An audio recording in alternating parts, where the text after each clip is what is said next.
करेंगे skill of black board writing के ऊपर।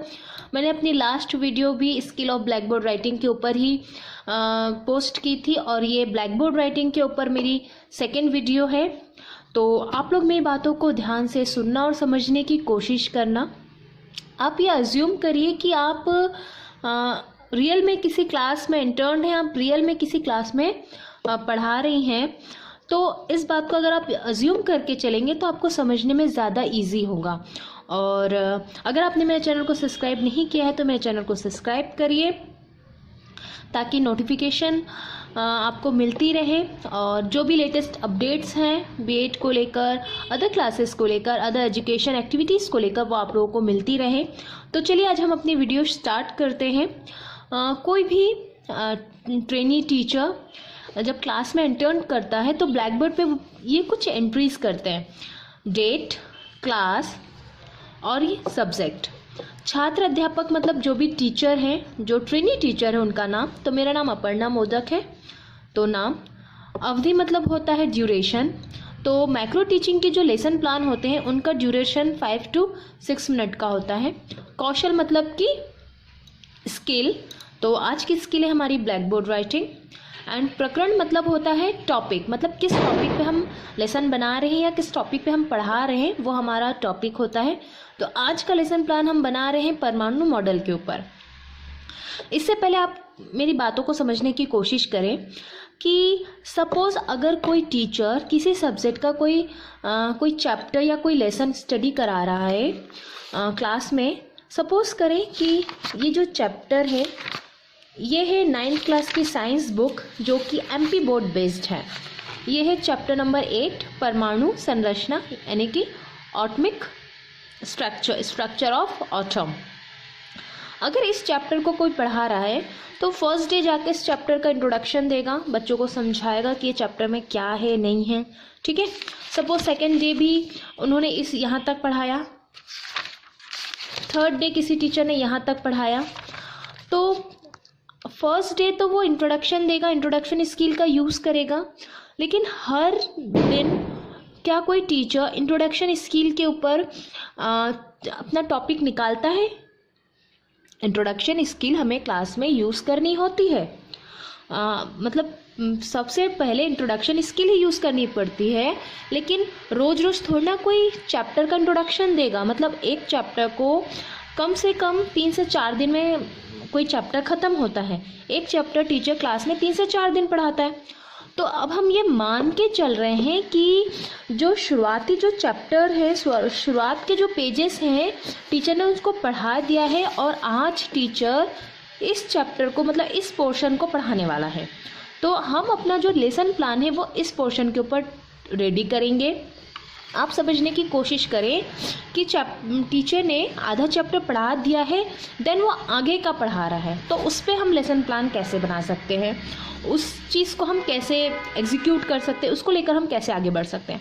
तो हम ये मान के चल रहे हैं कि टीचर ने इतना पढ़ा दिया है, अब वो आगे का पढ़ाएगा, मतलब टीचर ये चीज़ पढ़ा रहा है, ठीक है, उसका हम लेसन प्लान रेडी कर रहे हैं। तो टीचर जो एक्टिविटी होगी, टीचर एक्टिविटी, यहाँ इसमें ब्लैक बोर्ड स्किल में 4 कॉलम्स बनते हैं, teacher activity, student activity, black board और नेक्स्ट होता है कंपोनेंट या फिर घटक का।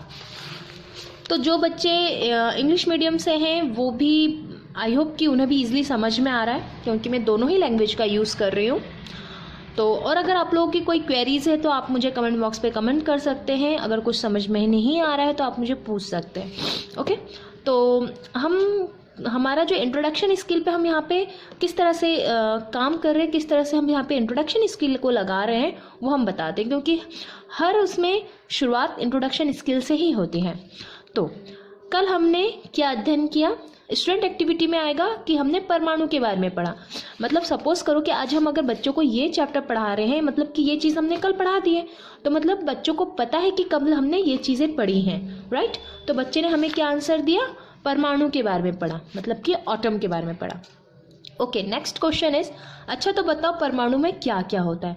मतलब ये चीज़ें हमने उसको प्रीवियस क्लास में पढ़ा चुका है, हमने ये चीज़ें हमने बच्चों को पहले ही पढ़ाती है, आज जस्ट हम उसको रिकैप कर रहे हैं। तो बच्चे ने आंसर किया इलेक्ट्रॉन, न्यूट्रॉन, प्रोटॉन। ओके, और क्या अध्ययन किया, तो बच्चे ने बताया परमाणु मॉडल के बारे में पढ़ा। मतलब कि जो ऑटम का जो मॉडल होता है, ऑटमिक मॉडल, हमने उसके बारे में पढ़ा। ओके, तो हमारा नेक्स्ट क्वेश्चन होगा, आज हम परमाणु मॉडल के दोष के बारे में अध्ययन करेंगे। देखिए हमारा टॉपिक निकल गया यहाँ पे, ये देखिए परमाणु मॉडल, हमारा टॉपिक क्या है यहाँ पे, परमाणु मॉडल लिया हमने, और ये बच्चे ने जवाब दे दिया है कि हमने लास्ट क्लास में परमाणु मॉडल के बारे में पढ़ा और यही आज का हमारा टॉपिक था। ओके, बच्चे क्या कर रहे हैं, सुन रहे हैं। अब हम उनको बताएंगे कि रदरफोर्ड ने 2 महत्वपूर्ण दोष बताए हैं। स्टूडेंट्स एक्टिविटी में क्या आएगा, स्टूडेंट्स सुन रहे हैं। ब्लैक बोर्ड वर्क में कुछ भी नहीं आएगा, जस्ट बिकॉज ये हमारा सब ओरल चल रहा है। अभी हमने ब्लैक बोर्ड पे कुछ भी नहीं लिखा सिवाय इस एंट्री के। ये एंट्री तो हर उसमें होती है क्योंकि टीचर क्लास में एंटर करने के बाद सबसे पहले ये सारी चीज़ें ही एंटर करता है ब्लैक बोर्ड पे। ठीक है, तो ब्लैक बोर्ड में कुछ भी नहीं आएगा क्योंकि सारी चीज़ें हमारी ओरल चल रही है, और कंपोनेंट्स में भी कुछ भी नहीं आएगा क्योंकि हम ब्लैक बोर्ड स्किल के ऊपर बात कर रहे हैं। तो हम यहाँ पे ये जो इंट्रोडक्शन स्किल है, ये जो 3 चीज़ें हमारी इंट्रोडक्शन स्किल में आती है वो हम यहाँ पे नहीं लिख सकते हैं। ठीक है, हम इंट्रोडक्शन स्किल के यहाँ पे कंपोनेंट्स नहीं डाल सकते बिकॉज हम ब्लैक बोर्ड स्किल पे बात कर रहे हैं, इसलिए हमारा इंट्रोडक्शन मतलब ये वाला जो कंपोनेंट है ये भी खाली है और ये भी खाली होगा। ठीक है, चलिए आगे देखते हैं। आई होप कि मैं आप लोगों को समझा पा रही हूँ। फिर हमने क्या किया, बच्चों को ये चीज़ें समझाई। ओके, बच्चों को हमने बताया कि परमाणु के स्थायित्व की व्याख्या ना कर पाना, मतलब जो भी एटॉमिक मॉडल था वो परमाणु का जो अस्तित्व है उसको एक्सप्लेन नहीं कर पा रहा था, और जो भी उसके दोष थे, परमाणु के विभक्त स्पेक्ट्रम की व्याख्या नहीं कर पाना, मतलब कि जो परमाणु है, जो एटम है, वो उसके जो स्पेक्ट्रम है उसको एक्सप्लेन नहीं कर पा रहा था, जो इसके ये मेन दोष है या फिर जो भी यहाँ पे जो उन्होंने बताया है, जो भी साइंटिस्ट हैं। तो इस चीज़ को हमने आज पढ़ाया, तो इसको हम क्या करेंगे, कहाँ लिखेंगे, टीचर एक्टिविटी में। ये देखिए यहाँ पे हमने पूरा एज इट इज लिख लिया है। परमाणु के स्थायित्व की व्याख्या ना कर पाना, दूसरा है परमाणु के विविक्त स्पेक्ट्रम की व्याख्या ना कर पाना। मतलब कि यहाँ पे जो चीज़ें लिखी हुई हैं वो हमने ऊपर टीचर एक्टिविटी में लिख दी है, राइट। स्टूडेंट एक्टिविटी में क्या करेंगे, स्टूडेंट सुन रहे बिकॉज उनके पास कोई जवाब नहीं होगा क्योंकि वो चीज़ें नहीं पढ़ रहे, इसलिए यहाँ पे स्टूडेंट सुन रहे। ये जो डायग्राम है इसको हम कहाँ बताएंगे बच्चों को, ब्लैक बोर्ड के ऊपर। हम बच्चों को इस डायग्राम के थ्रू ही तो समझा रहे, दैट्स मीन ये चीज़ टीचर कहाँ बनाएगा, ब्लैक बोर्ड पे। तो ये चीज़ आ गई हमारी ब्लैक बोर्ड के ऊपर। ठीक है, और इस स्किल में आपको क्या करना है, एक ब्लैक कलर का पेपर लेना है और ब्लैक बोर्ड जो श्यामपट्ट कार्य वहाँ पे चिपका के अपने डायग्राम्स बनाने। यहाँ पे हमने हमारे डायग्राम्स बना दिए। ठीक है, तो आज की क्लास में मैंने आपको समझाया कि अगर बीच में से कोई चैप्टर हम लेते हैं तो हम उसके ऊपर किस तरह से लेसन प्लान रेडी कर सकते हैं। ठीक है, उसके बाद फिर सेम है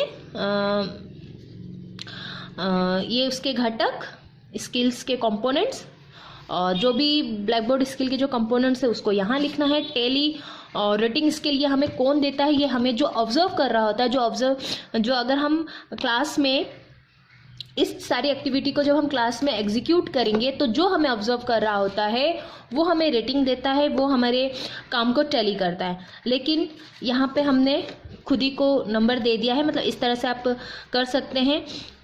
और यहाँ पे जो भी छात्र अध्यापक है, मतलब जो ट्रेनी टीचर है, उसके साइन होंगे, और यहाँ पे जो उसको ऑब्जर्व कर रहा होता है उसके साइन होंगे। तो इस तरह से हमने ये लेसन इस ब्लैक बोर्ड स्किल के ऊपर लेसन प्लान रेडी किया है। मैंने अगर मैं अपने दोनों ही ब्लैक बोर्ड स्किल को के थ्रू अगर मैं आपको समझाऊं तो देखिए, ये जो मैंने पहला लेसन प्लान बनाया था ब्लैक बोर्ड स्किल के ऊपर, ये मैंने उसके शुरुआत की पढ़ाई का बताया था। ठीक है, और ये आगे की चीज़ें हैं, मतलब कि आज मैंने इस चीज़ को प्रीवियस क्लास में जो चीज़ें मैंने पढ़ा दी हैं उसको लेकर मैंने अपना नेक्स्ट लेसन प्लान रेडी किया है। तो इस तरह से भी आप लेसन प्लान अपना रेडी कर सकते हैं। देखिए, ये चीज़ें सिर्फ आपको समझाने के लिए हैं, मतलब मैं ये बिल्कुल नहीं कह रही कि आप एज इट इज़ ये लिखिए। अगर आप लिखते भी हैं तो I have no problem, it's your choice. अगर आपको समझ आता है, अगर आप यही चीज़ें लिखना चाहते हैं तो आप बिल्कुल लिख सकते हैं, लेकिन मैं इस बात को प्रमोट नहीं करती। ये चीज़ें मैंने सिर्फ आपके हेल्प के लिए बनाई है। मैंने अगर इससे आपको कोई हेल्प मिलती है, अगर आप इस चीज़ को समझ के अपना खुद का अगर लेसन प्लान बनाएंगे तो वो ज़्यादा बेहतर होगा। और अगर आप यही एज इट इज़ लिखना चाहते हैं तो आप एज इट इज़ ये लिख लेंगे। लेकिन आई होप कि मैं आपको समझा पाई कि आप lesson plan, black board skill पे लेसन प्लान आप किस तरह से बनाइए। 2 ब्लैक बोर्ड स्किल पे 2 लेसन प्लान मैंने रेडी किए हैं और दोनों ही मैंने आपको समझा चुकी हूँ कि आप इस पे कैसे वर्क करें। तो मिलती हूँ मैं आपको अपने नेक्स्ट क्लास में। आने वाली क्लासेस में आपको एक्सप्लेनेशन स्किल और भी जो क्वेश्चनिंग स्किल्स है उसके ऊपर लेसन प्लान देखने को मिलेगा, जो मैं आपको विथ बुक समझाऊंगी। तो आई होप कि आपके लिए हेल्पफुल है। तो give me a feedback please, because ये मुझे हेल्प करता है अपने काम को और भी ज़्यादा बेहतर करने के लिए। तो थैंक यू सो मच।